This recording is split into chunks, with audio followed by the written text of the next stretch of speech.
Hi everyone, this is the video to cover the Politics Affirmative 2 readings, and hopefully you can see that there's pretty much just one major advantage in these readings, and that's an activism advantage.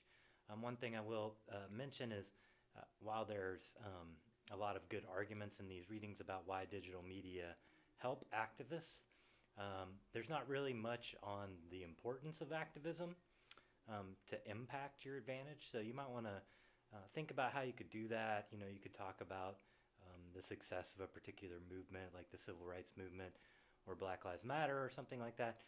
Or you could look for some evidence about the importance of activism in general for democracy and preventing government corruption and things like that. But just think about how you're going to impact this advantage, because I think if you can win that, digital media promote activism, and activism is sort of essential to our government and our democracy, then it's a very strong advantage. So obviously the readings have lots of examples of activism that have been sparked by social media and the internet. Occupy Wall Street, the Arab Spring from back in like 2011, Black Lives Matter, the Women's March, which was organized in the course of a couple of months and was the largest march in history. And Me Too, which I think is a particularly interesting example because it was one that really got started online and really took advantage of online tools because what happened was women started sharing stories of their own sexual assault and saying me too, me too, me too. And being able to spread those stories really helped encourage other women to come out and helped give people a sense of how widespread these problems are. So some reasons that digital media are useful for activists: it helps them organize easier and faster, like I said with the Women's March. It helps mobilize easier and faster as well. That is, if something breaks, if something happens, breaking news or something like that, like a shooting, the George Floyd shooting, then you can get people out in the streets much easier and faster by sharing messages, across social media and stuff. It helps the activist groups spread their message. Before they would have to depend on the mainstream media to give them coverage to spread their message. But with social media, they can spread their own messages, and citizens can help them spread it as well. One of the readings talks about how it helps them attack their opponents as well. So, say a group is being badmouthed or something like that in the mainstream media or by a politician or something like that, they can defend themselves and attack those opponents much more easier. Raise money. Obviously, it's easy through GoFundMe and other things like that, easier to raise money. We saw it with the Ice Bucket Challenge, the ALS Ice Bucket Challenge, how much money they raised for ALS research and how quickly they were able to do that. And that was something that in the past you would maybe have to send letters or go door knocking and that kind of thing. And now, it's just much easier and quicker again. Again, one of the articles talks about how, activist groups can self-mediate. That is, that they can, have their own media to promote and spread their message. And I think an interesting point here is the way that one of the articles talks about the way that that can change the framing of the debates, right? An activist group can say, like maybe take climate change. Maybe a lot of the message is about how, can we afford these climate change regulations? They can change the frame to, well, how can we not afford it, right? Or what's called the Overton window, which is kind of this window of acceptable opinion, right, in a society. So certain things are deemed as acceptable or thinkable, and other things are so far out that they don't really ever get considered, right? The Overton window shifts over time. Maybe it shifts left, maybe it shifts right. And one of the things that activists having their own media allows them to do is to shift that Overton window, right? Defunding the police is a good example of this, right?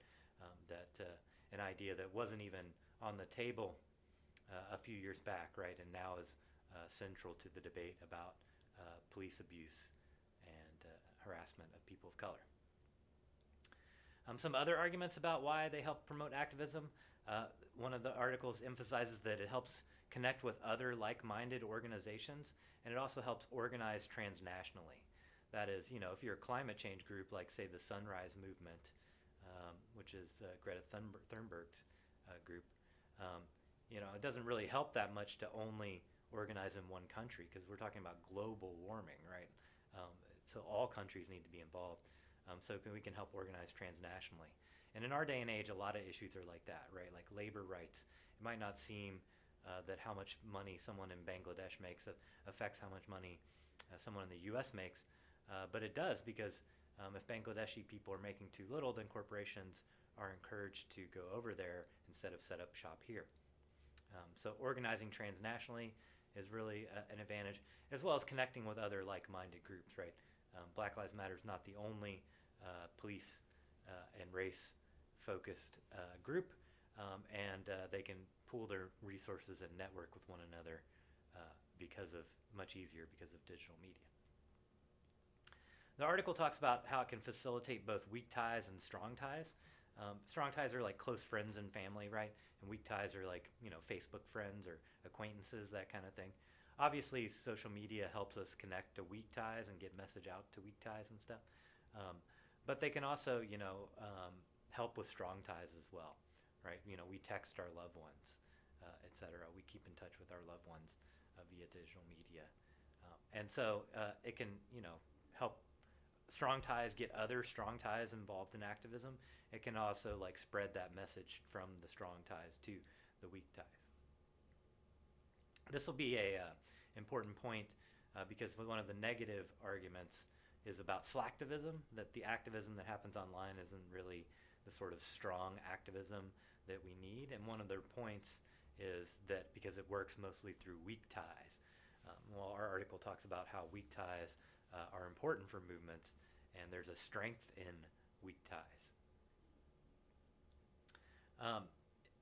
It helps perform the back-end work. The back-end work being the logistics and the messaging and the payroll, etc. The lobbying Congress that different organizations do. So there's the front-end work, the big protests, etc. The signs. But there's also that back-end work, that sort of day-to-day work of organizing and maintaining an organization that digital media obviously help with as well. And this goes hand in hand with the self-mediating, but it helps movements form their own identity, right? In the past, something like Black Lives Matter might only get media coverage through the mainstream media and might only therefore be portrayed in terms of broken windows and some fires that got set and stuff like that. But social media allows those movements to form an alternative identity and push back against that identity that people are trying to ascribe to them.